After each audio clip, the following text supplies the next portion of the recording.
Now my most hated season 5 episode, this time most hated season 6 episode. It's not the Splinter, Truth or Square season 6 episode, Truth or Square, or even the card. It's this episode, Pets or Pests. It's this episode, Pets or Pests. I find odd because no one really talks about this. Oh, it has elements of all three of the aforementioned episodes. But believe it or not, my main problem here is that the story is extreme.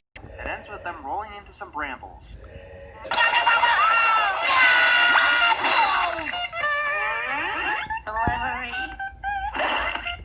Will you ever learn how to use those doors? Anyway, they find what they think is a ball. It's not. It's actually the major problem with this episode. And that problem is the worm. There are two ways: worm. It's a vile vermin that needs to die, or it's a misunderstood creature that's hated by the world around it. The episode kinda tries to do both. For a second of looking at it, he likes it, and the worm likes SpongeBob back. So I'm going to see this worm as a dog, which is further evidenced when Gary doesn't get along with it whatsoever, and the worm barks like crazy. Keep that in mind. Worm is a dog, which is further evidenced when Gary doesn't get barks like crazy. Keep that in mind. So Gary going crazy and attacking SpongeBob. I'm going to say another problem with this episode is the I actually kind of see it as a pug in reality. A dog that has a reputation.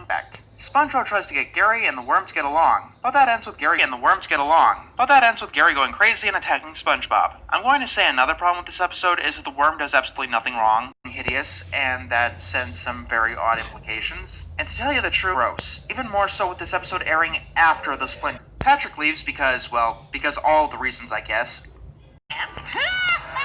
With SpongeBob screaming some more. SpongeBob lets the worm. Yeah, I would be remiss if I didn't mention the elements of a pal for Gary that first showed up here. But I already covered that episode. I'm done with that episode. The next morning, the worm is in labor. I'd also be remiss if I didn't mention that this was written by the same guy who wrote Ren. The next morning, the worm is howling in pain because it's in labor. I'd also be remiss if I didn't mention that this was written by the same guy who wrote Ren Seeks Help. Some certain themes in his work. So the worm gave birth to a few puppies. The answer is no. He's a cat and the worm is a dog. They fight. It's kind of natural, at least in cartoons.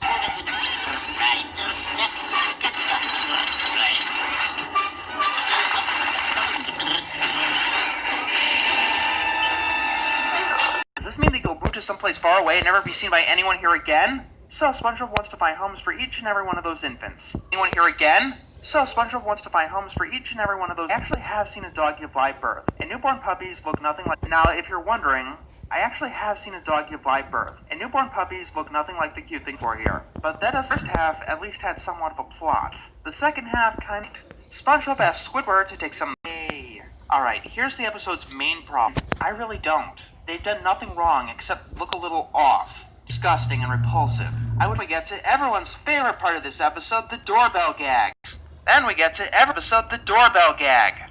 30 seconds. I'm not even kidding. He pushes the doorbell in real time for 33 on this show. The only way that it could possibly be a alarm clock sound effect. Oh yeah, on a tangent, it's alarm clock sound effect. It just automatically takes your viewers out of the experience. Mrs. Puff to inflate, and that ends the scene. Which did absolutely reason. SpongeBob knows Larry, but Larry doesn't know SpongeBob. Nitpicking or whatever. But how the hell does Larry not know realistic alarm clock sound effect? It just automatically takes your knows Larry, but Larry doesn't know SpongeBob.